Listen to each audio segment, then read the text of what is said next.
So, what I've noticed is there's a lot of people right now probably wondering, because of this COVID pandemic time, what's really going on.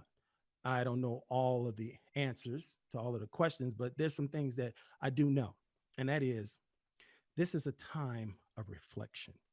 I mean, most people are quarantined or they're held back from their everyday, activities in life.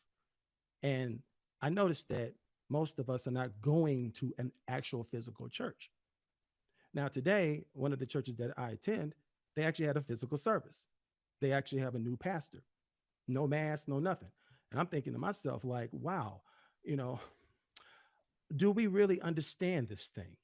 Now, maybe some of us have actually, um, I guess, learned some of the effects of the COVID-19 and understand, how it affects people different ways.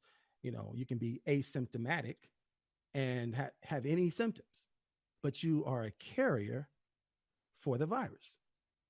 And research has actually shown that someone who is asymptomatic actually is highly contagious, probably twice as contagious as someone who actually exhibits the symptoms. Now, why is that? I mean, I can go into a little science about it and I'll basically give a brief. And that is just like you have, and maybe some of you all heard this before, you have smart bugs, right? Well, why can't this be a smart bug as well? I mean, viruses are smart bugs. Basically, they're trying to propagate and basically continue their species, and they're just using you as a host.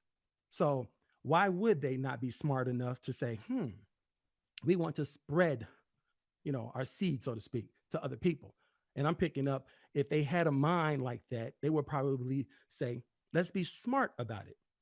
So I'm picking up that these smart bugs, these viruses, they actually live in areas of your body that they can do more damage.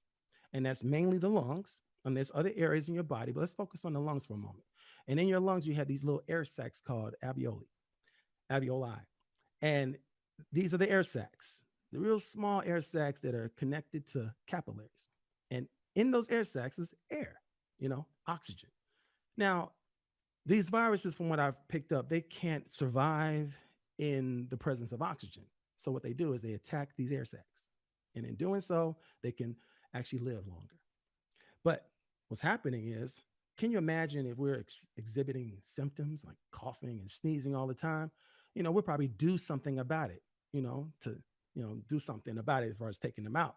So being a smart bug, I'm picking up that they actually said, let's take them out strategically. And in doing so, they can basically have their species to be able to not just stay in their host, this person, but actually to be able to spread it. And I'm picking up, because you don't have these symptoms and you're actually talking, because that's one of the ways of actually spreading the virus. They call it aerosol. And when you talk, that's what you do. You produce aerosol.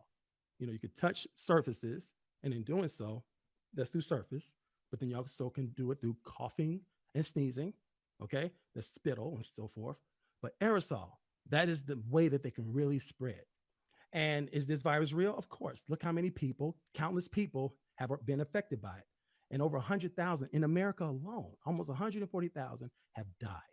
Now, is this aerosol, um, can it stay in the air for a long period of time? And I'm thinking about a long period of time, it's more than a few minutes. And research has shown it stays active in the air well over 10 hours, even up to 16 hours. Okay. So, yes, some of it can get into your system and your immune system can probably fight it off and you'll be all right. But the bottom line is, what if you're not taking any measures with PPE, not wearing masks, especially properly? Then you may be more susceptible. So here's someone asymptomatic, no symptoms, and they're talking to you. And they're within, like, maybe, let's say 7 feet. Now they say 6 feet for the social distancing, but 7 feet. And here you are in their presence and they're actually talking. Now it might not get to you right away, but it's in the air. It's an aerosol.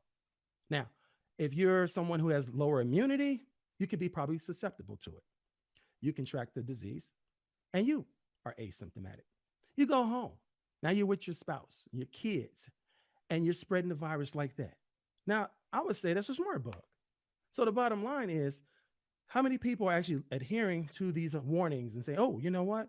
We do need to practice social distancing. We need to wear proper PPE. We need to make sure that we handle ourselves in this crisis. Not everybody's doing that.